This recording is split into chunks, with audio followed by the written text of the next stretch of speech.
bom dia, boa tarde aí para vocês. Como ela falou, eu sou a Graziela, coordenadora de tecnologia da Escola Castanheiras. Alguém conhece a Escola Castanheiras? Já ouviu falar? A Escola Castanheiras é uma escola que fica aqui em São Paulo, em Alphaville, que é vamos dizer assim, uma subcidade, né? Uma cidade satélite aqui em São Paulo, em Barueri. E tem uma característica lá de são muitos condomínios, mais casas, enfim. Então uma mistura de cidade com um pouquinho a cara de interior, assim. E eu deixei 2 folhas na mesa, aí se precisar mais eu tenho aqui. A ideia é que vocês vão junto comigo construindo uma proposta de tecnologia educacional para a escola de vocês. Vocês podem ou juntar com um colega aí do lado para criar junto, se vocês acharem que sozinho talvez não faça tanto sentido. Então essa imagem que vocês têm aí, ela é uma imagem do Foreign Balance, ou das 4 dimensões em equilíbrio, que é uma proposta que foi trazida para o Brasil pelo CIEB. Eu deixei aqui o QR Code do Guia EduTech, que é de onde eu tirei essa referência, tá? Se vocês quiserem escanear aí para poder guardar essa referência, bem bacana. Eu trabalhei um tempo no CIEB também, bem na época que a gente estava começando a trazer isso para o Brasil e estudar justamente essa proposta de como conseguir um equilíbrio, como conseguir um projeto de tecnologia educacional que seja robusto, que tenha continuidade, né? Que às vezes a gente olha para um ponto, não olha para outro, e isso vai trazendo dificuldades.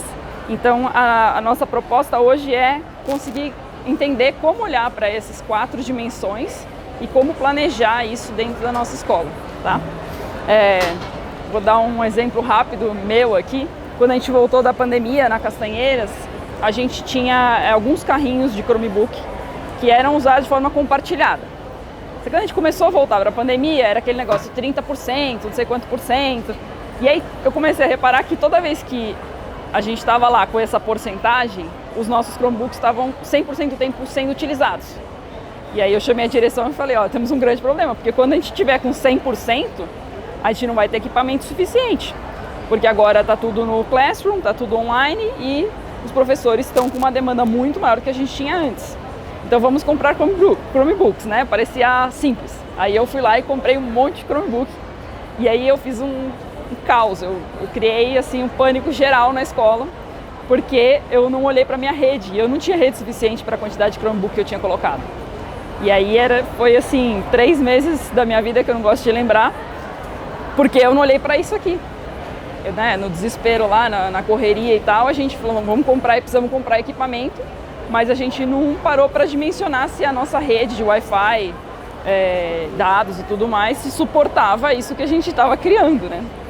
A sorte é que na época eu não tinha coordenador de TI, então ninguém me matou. Mas aí eu chamei a escola e falei, precisamos contratar um coordenador de TI para trabalhar comigo, porque eu não dou conta dessas informações, né? Eu sou formada em pedagogia, para vocês entenderem, eu sou mais da área da educação mesmo. Apesar de trabalhar com tecnologia, a minha área é de aprendizagem. E aí, depois disso, a gente passou por um grande investimento de trocar toda a rede da escola. A gente descobriu que tinha que trocar tudo mesmo. Trocamos para fibra e aumentamos muito o número de APs, eu distribuí o Wi-Fi, enfim. Então, o que eu vivi sem fazer isso aqui, eu passando para vocês não passarem pelos mesmos problemas, né? Então a importância da gente olhar de fato para as 4 dimensões e por que trazer tudo isso, fazer todo esse esforço dentro da nossa escola, né? Buscando essas 4 áreas aqui, que é uma eficiência maior em gestão, em qualidade, em equidade e em contemporaneidade, né? Então a gente olhar para esses benefícios ou essas melhorias, esses investimentos dentro da escola e entender que isso vai ajudar a gente a otimizar os nossos processos, vai ajudar a gente a cuidar melhor das nossas informações, dos nossos dados, né? Agora que a gente tem LGPD, né? A gente tem outras responsabilidades em cima das informações que a gente coleta e armazena, né? Que a gente vai conseguir, por exemplo, ter um projeto de práticas inclusivas ou que contemple as diferenças de aprendizagem, né, os diferentes estilos de aprendizagem dos estudantes, que a gente vai acompanhar as mudanças que vêm de fora da escola, né, e acabam pressionando um pouco a gente às vezes, mas como que a gente consegue olhar para isso com eficiência, né?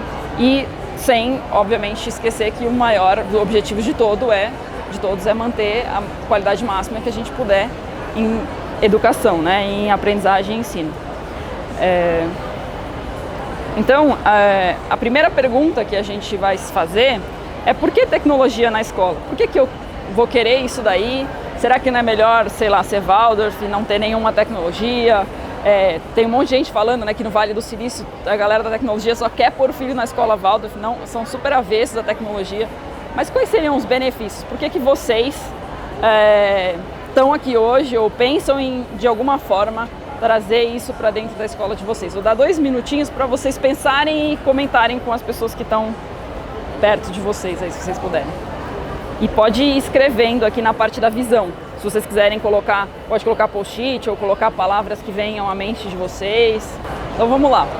Eu gosto desse exercício de primeiro pensar para a gente fazer o download do tema, né? A gente não ir introduzindo um monte de coisa sem esse momento de reflexão.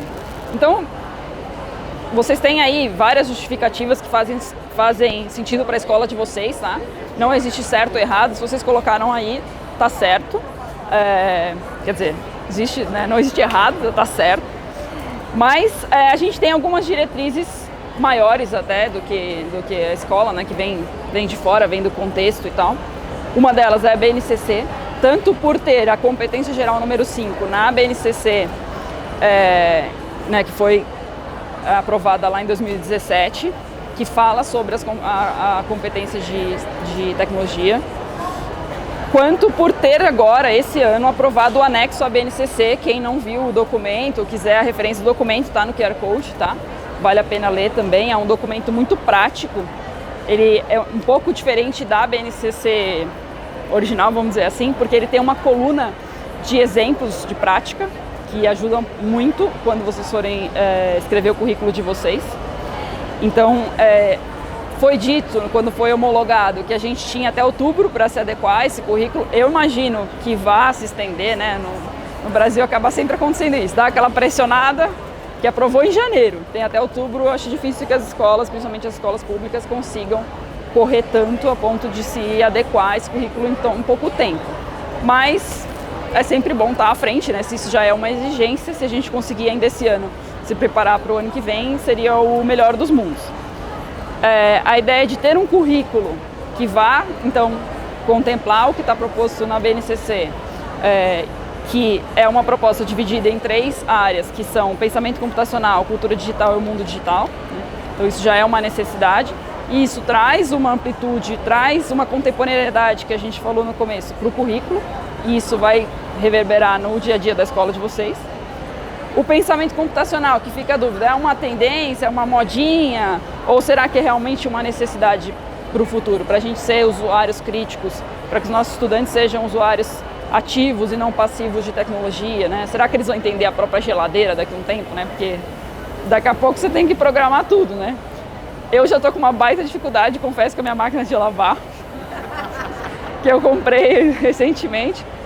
Pelo aplicativo eu consigo, mas até hoje eu não descobri como é que nela eu faço para fazer as alterações lá. Então já está ficando difícil, né? Usar os eletrodomésticos. Imagina trabalhar, usar plataformas, usar recursos, né? Dispositivos que vão vir. Então, na minha visão, é realmente uma necessidade de trabalhar com pensamento computacional, ensinar a programação. Não significa que os nossos estudantes vão ser todos programadores. Eles vão viver nesse mundo onde eles precisam entender. Eles vão entender o que é um algoritmo, o que esses algoritmos estão pegando de informação deles quando eles estão nas plataformas, nas redes sociais, né? Para serem usuários críticos mesmo. Né? Aprendizagem criativa. Então, quando a gente pensa em tecnologia, a gente lembra muito de tela, né? Os pais falam muito isso, mas já vai botar um monte de tela, o menino já fica o dia inteiro na tela e tela e tela. Mas a gente está no espaço hoje aqui que é uma proposta, né? Um espaço maker, que é uma proposta de tecnologia sem telas, praticamente, né? Claro que se você for fazer um desenho 3D para cortar para imprimir numa impressora 3D, ou for fazer um desenho 2D para cortar numa laser, você vai usar uma tela. Mas a proposta é muito mais ligada com a aprendizagem criativa, do mão na massa, do fazer, do desconstruir, né? Coisa que os meninos mais gostam, se vocês estiverem precisando engajar, é dar chave de fenda na mão deles. Você pegar uma CPU antiga e falar assim, abre isso daí, nossa, eles vão te amar pro resto da vida, eles ficam loucos, eles querem achar os parafusos, tirar e abrir, né? Antigamente o pessoal abria a rádio, abria a TV, depois, mãe, só sobrou essas peças aqui, né? Ninguém mais faz essas coisas, mas a cultura maker e a aprendizagem criativa propõem essas desconstruções, né? Então já adiantei um pouquinho sobre a cultura maker, né? Que é esse lugar do fazer, do reciclar um pouco as coisas, mas não no sentido de usar material reciclado, mas no sentido de que faltou uma peça de um jogo, por que a gente não vai lá e faz a peça que está faltando? Ou por que a gente não transforma isso em uma outra função, né? Cidadania digital e cultura digital, que também estão relacionados a essa questão de redes sociais, de cyberbullying, né, de ética, tudo que gira essa questão da cidadania dentro do mundo digital e que cada vez mais, né, inteligência artificial, direitos de uso, como é que a gente trabalha com eles agora que você põe no Google, ele já te dá o resumo, né, eles entregam aquilo ali agora, né, da tarefa. Como é que a gente faz eles entenderem que aquilo ali não é o suficiente, de onde vem aquela fonte, tudo isso. E tecnologia como a tecnologia pode impactar na qualidade, né? Saiu agora o relatório da Unesco, não sei se vocês viram, falando que a tecnologia não tem impacto comprovado, enfim. Então, essa temática vem muito à tona, será que melhora, não melhora, enfim. Eu sou muito a favor dessa linha de cultura maker, de aprendizagem criativa, onde a gente vai olhar para criar soluções, para criar conteúdos e não só consumir. Então, essas dúvidas sobre plataformas ou sistemas que precisam de mais tempo para ser avaliados, elas ficam na margem dessa abordagem, né? Então eu vou dar 5 minutos agora para depois dessa nossa conversa vocês expandirem o que vocês tinham colocado na visão. O que mais agora vem à cabeça de vocês? Se vocês quiserem falar comigo ou fazer perguntas, como tem um pouquinho mais de tempo, vocês podem me chamar também. Eu vou passar um pouquinho. Então vamos lá, agora a infraestrutura, né? Então já contei uma historinha, já deu para sentir um pouquinho o drama. Que recursos de infraestrutura são necessários, né? E aí vai depender muito das escolhas que vocês vão fazer também, né? E a gente daqui a pouquinho vai falar um pouco sobre isso, mas se você vai para uma linha onde você vai ter muitos equipamentos ou não, se você vai abrir a rede para os seus estudantes ou não, né? Vai muito das escolhas que vocês vão fazer. Primeira coisa que eu indico para vocês é que vocês pensem como e quando, né? É muito importante que vocês tenham uma agenda a cumprir com esse projeto, para ter começo, meio e fim, assim. Não tem problema se quando chegar no meio você decida fazer outras coisas, porque a tecnologia é assim mesmo. Mas você tem que saber onde você vai chegar e a sua comunidade também. Por exemplo, se você fizer o que eu fiz, quebrar a rede da escola de vocês comuniquem para as famílias. A gente tem um projeto, a gente optou por começar pelos dispositivos, mas até tal mês ou tal semestre, se não quiser, se não for muito exato é melhor, porque normalmente as coisas dão uma desviada, né? Então até tal momento eu vou ter a internet adequada, a gente está contratando, a gente está fazendo alterações, né? É bom você ir comunicando, principalmente para os estudantes, que eles levam isso para as famílias, às vezes de uma forma meio drástica. Tipo assim, a aula tá tudo errado porque a internet não funcionou e tal. Na perspectiva dele, porque ele queria muito ter usado algum recurso que não deu certo, enfim. Mas obviamente o professor deu um jeito ali e funcionou, né? Não significa que ele não aprendeu porque a internet. Mas eles são bem exagerados em alguns relatos, né? Mas se a família está acompanhando, o estudante está acompanhando o que está sendo feito, isso ajuda, tá? E, obviamente, para a escola como um todo, porque normalmente a área de tecnologia é uma área, né, que às vezes conflita ou briga ali por um espaço com outras áreas, então todo mundo está alinhado no que está sendo prometido, onde a gente vai chegar. Então, você ter a clareza de quais são as entregas, né, o que você quer atingir. Você quer por exemplo, na Castanheiras, uma das metas que a gente colocou foi virar a escola Google, escola de referência Google. Então a gente falou, bom, até tal dia a gente vai virar, então a gente precisa capacitar os professores, a gente precisa implementar o Classroom, a gente precisa dos documentos no Drive, e a gente foi mapeando essas entregas para a gente chegar lá, a meta era dezembro do ano passado, chegar em dezembro e realmente virar uma escola de referência Google. Essas certificações e essas grandes metas, elas ajudam no engajamento, né? Porque, eu quero que todo mundo use bem a tecnologia. Daí pode ser, né? Mas a gente tem uma meta, a gente precisa dessa certificação, a gente precisa de que todo mundo passe na prova, a gente precisa... Isso ajuda a dar um gás na comunidade, né? Você tem uma meta clara, vai receber o troféu, vai receber o nome, isso ajuda ao engajamento, tá? Compras, que é sempre um problema na tecnologia, porque principalmente no Maker, às vezes a gente fala com o cara da compras, eu preciso de uns LEDs, uns motorzinhos e tal, pô, mas custa R$1, custa R$3, vou fazer todo o processo para isso? Ou só tem no Mercado Livre, não compra no Mercado Livre porque não tem nota. O Maker é um nó na compra, né?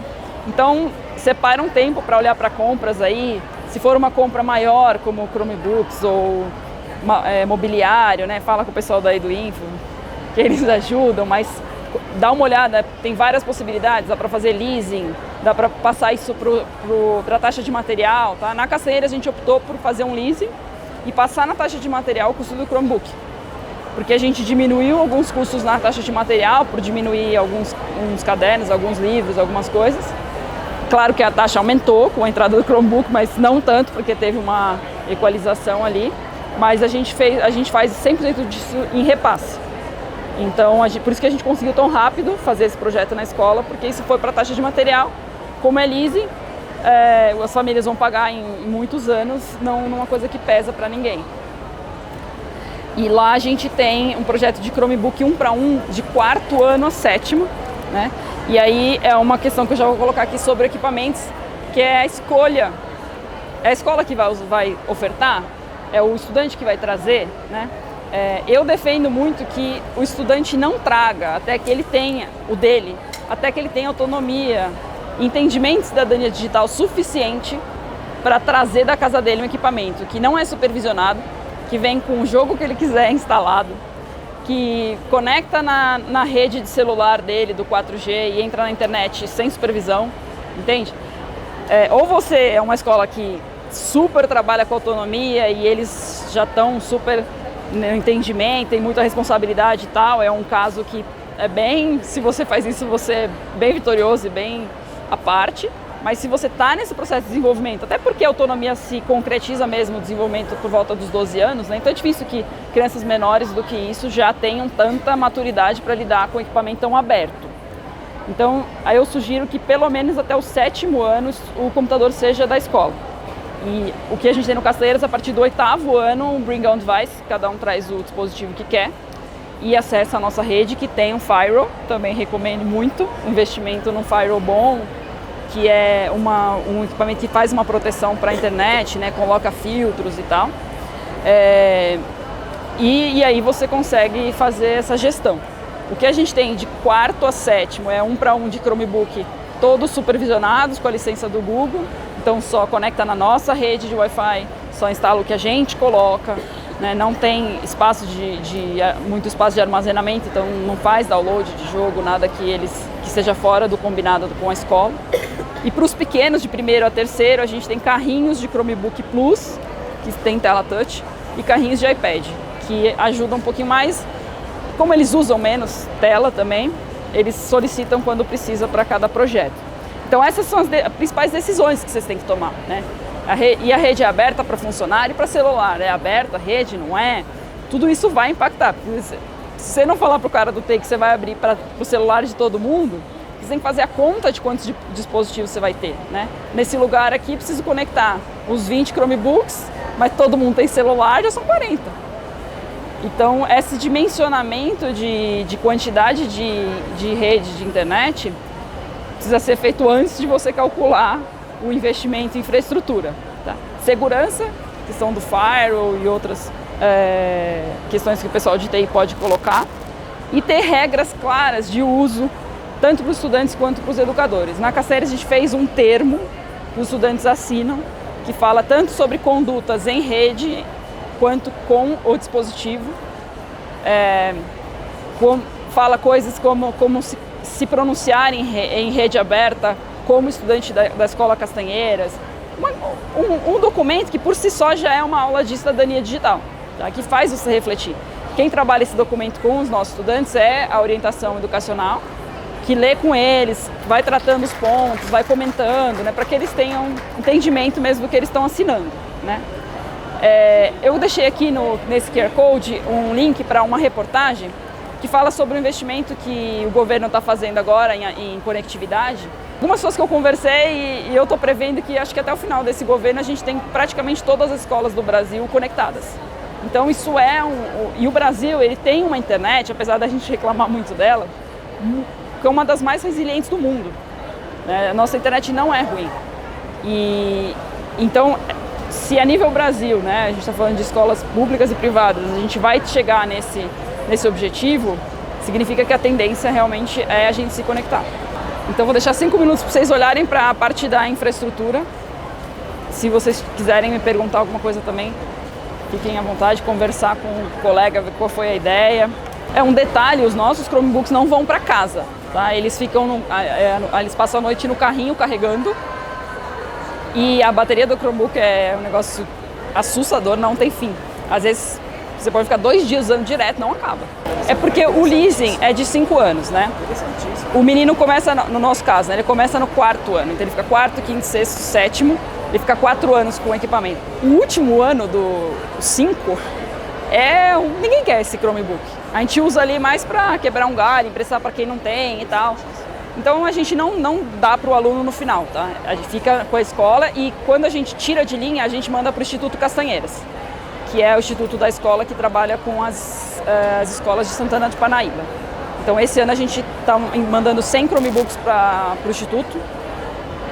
Não são equipamentos excelentes, mas dá para rodar, ainda segura mais uns 2 anos, eu acho. A bateria ainda é muito boa. Mesmo de 5 anos, a bateria ainda dura o dia inteiro. Então a gente não entrega para os estudantes no final do pagamento, não. E eles não levam para casa, ele fica o tempo inteiro na escola. Por 2 motivos. Um, porque o nosso público tem recurso em casa, então se eles precisarem fazer uma pesquisa, alguma coisa, todos eles têm acesso a um computador, alguma coisa em casa. A gente é uma escola de tempo semi-integral, então a gente não trabalha muito com tarefas para casa.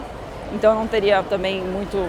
mas o computador de casa é dos pais trabalharem, eles querem usar muito, não tem essa questão. Então, e a gente deixa carregando, assim não tem problema no dia seguinte de alguém estar sem bateria. Então vamos falar sobre as competências necessárias, tá? Eu coloquei aqui o QR Code de 2 documentos que foram homologados já pelo governo, que as diretrizes para a formação continuada de educadores e para formação inicial, que já contempla habilidades e questões de tecnologia, né? Um ponto para a gente olhar que já é uma exigência do governo que a gente olhe nas formações para essas questões também, tá? E aí por quem que esse projeto todo vai ser feito, né? Eu sugiro uma liderança, porque é muito trabalho de liderança mesmo, parece que não, mas parece que dá para fazer tudo, mas não dá. Ou você vai para dentro de sala, ou você acompanha os professores, ou você lidera toda essa lógica para que você consiga engajamento da sua comunidade. Porque você precisa pensar projetos, precisa pensar eventos, precisa pensar participação da escola em eventos fora, e é uma demanda grande. Uma equipe que consiga ter as competências necessárias para englobar o que você for adotar como capacidade. Então, eu quero maker, eu quero pensamento computacional. Tá, você tem que ter um cara que saiba programar, você tem que ter uma pessoa que seja maker, que saiba usar as ferramentas. Então, essa equipe que vai capacitar toda essa comunidade, certo? Um alinhamento entre TI e TE, porque se isso não houver, vai furar todo o planejamento. Se for uma briga, né, de territórios, ou enfim. O TI tem que entender que ele está a favor do TE, né, da tecnologia educacional, e a tecnologia educacional tem que respeitar o que o TI colocar como regras, segurança, enfim, precisa ser uma parceria muito forte. E o que eu sugiro, eu chamo de número mágico, mas aí depende muito da estrutura da escola, é uma pessoa de tecnologia educacional para cada 200 estudantes. É mais ou menos o que a gente consegue dar conta, tá? Falando de estar presente, de ir em sala, fazer projeto junto, formar o professor, ter tempo para sentar com o professor que está em aula vaga para ensinar uma coisa para ele. É um número mágico. Se vocês conseguirem esse número, é muito bom. E esse olhar para como que a tecnologia vai se relacionar com ensinar e aprender. Na Casteiras a gente está agora revendo algumas práticas. A gente veio nessa velocidade aí pós-pandemia, agora é tudo digital, agora registros digitais e tal. E aí a gente começou a perceber que a qualidade do registro do menino está caindo. Mas por quê? Porque ele não sabe fazer o registro no digital. Ele perdeu ali, talvez, dependendo da série, uma aprendizagem de registro em caderno e passou direto para o digital. Então agora eu, a coordenadora de português e uma pessoa da minha equipe que trabalha muito com inteligência artificial, a gente está estudando como que a gente vai fazer uma capacitação para os educadores, para que eles entendam como mesclar o digital com o analógico. Que eles falaram, não, mas a escola disse que não podia mais ter caderno. E eu falei, eu nunca falei isso. Que era tudo no digital. Eu falei, não. E os meninos estão reclamando que eles não querem, eles querem o papel, eles querem... E eu falo, usa a tela, usa o Chromebook quando for agregar. Se não for agregar, tira, porque é distração. E outra coisa, se você não for fazer o seu estudante ser ativo, a passividade vai ser um convite para ele às distrações. E os dispositivos são convites às distrações. Porque sem o dispositivo, o convite para distração é a menina que eu gosto, o menino que eu gosto, a amiga que eu quero conversar, o que aconteceu no intervalo, o bilhetinho que eu vou mandar. Mas se você tem dispositivo, aumenta muito. Não é que não existiam antes, mas porque dentro, mesmo no Chromebook, você abre o e-mail, tem lá o Message, né? Enfim, tem e-mail, eles mandam e-mail, se não tiver nada, eles mandam e-mail. Mas se ele está passivo, se ele está ativo, se ele está escrevendo o que eu estou falando, se ele tem que anotar, se ele tem que fazer um mapa mental, ele não vai conseguir usar isso como distração. Mas a metodologia tem que estar adequada à tecnologia que você está usando, senão dá ruim. E o último aqui, como escolher os recursos digitais, né? Então é isso que a gente está falando. Acabou, mas vamos fazer um bônus, né? Aí vídeo que vocês falaram mais, né? Como escolher os recursos digitais. Então, a minha sugestão principal é escolham recursos que coloquem os estudantes como estudantes ativos, que eu acabei de falar. Recursos que façam com que eles produzam conhecimento, que eles façam análises críticas do que eles estão acessando. Qual que é a vantagem de acessar a internet, por exemplo? É poder comparar 2, 3 autores sobre o mesmo tema. Que se eu tivesse só com o livro, eu ia ter um autor falando sobre aquilo. E aí, como é que eu faço para fazer essa comparação? Eu faço um mapa mental, eu faço um mapa de pensamento que compara um texto com o outro, eu comparo uma imagem com um texto, né? Então, muito mais do que jogos ou coisas prontas, olhem para as coisas que potencializam a produção. O Maker, obviamente, mas um Google Docs, um editor de vídeo, dispositivos de captação de vídeo e áudio, né? Você criar multimídias, essas coisas que empoderam o estudante a produzir conhecimento, e não só consumir. Então ele vai consumir para se repertoriar e vai ter uma ferramenta que vai empoderar ele para criar o conhecimento e compartilhar isso com a comunidade, né? Usar a tecnologia para compartilhar o conhecimento é o que potencializa no final da trajetória ali, né? E eu tinha uma proposta aqui no final, que depois eu posso explicar para vocês como vai acontecer, que era para vocês conseguirem interagir um pouco mais. Limitou um pouco as interações, eu gosto de coisas com mais trocas, mas eu fico super à disposição se vocês quiserem falar, pegar meu e-mail. Meu e-mail é muito fácil, é graziela.matarazzo@escolacastanheiras. A Escola Castanheiras é uma Google Reference School, então a gente é aberto a receber quem quiser conhecer o nosso projeto. A Escola Castanheiras tem um Fab Lab, nosso Makerspace é um Fab Lab, parte da rede Fab Lab que nasceu no MIT, que é uma rede de conhecimento aberto também. Então o Fab Lab é aberto todas as terças e quintas, das 3h30 às 6h, se não me engano, é mais ou menos isso. Vocês quiserem fazer projetos de vocês no nosso Fab Lab, vocês podem. É só entrar no site do fablab.io, encontrar a Escola Castanheiras e preencher o formulário que a gente tem lá. E vai ser um prazer receber vocês. Espero ter contribuído e fico à disposição qualquer coisa.